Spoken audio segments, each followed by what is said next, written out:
Hi everyone, it's Miss Brenner. I hope you're all doing well and staying happy and healthy. I hope you're having a wonderful Friday. If you are watching this, you should be aware that I am not with you. And so for Friday the 14th, these are the activities that you will be covering. So you are going to be reading Fade to White, which is a short story. There is a Fade to White worksheet and discussion, and then there is a very brief video and a summary from Wikipedia about the Stepford Wives movie. It's pretty popular, and it's been redone a couple different times.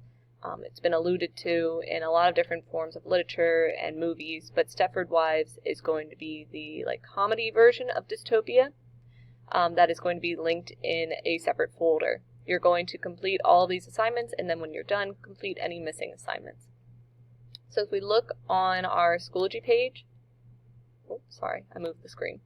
As we look on our Schoology page, up at the top is where you found this video in the subfolder. And then here is your Fade to White, that is the PDF. There are also paper copies in the classroom with the sub. The worksheet, the discussion for Fade to White, and then in the Activity 4 folder is the Stepford Wives, the movie preview, the summary of the movie, and then the discussion post for Stepford Wives. And those are the assignments for Friday. If you guys have any questions, please send me an email. I'd be happy to answer any questions that you have. And I hope you have a wonderful Friday and weekend. And I will see you guys on Monday. Bye, guys.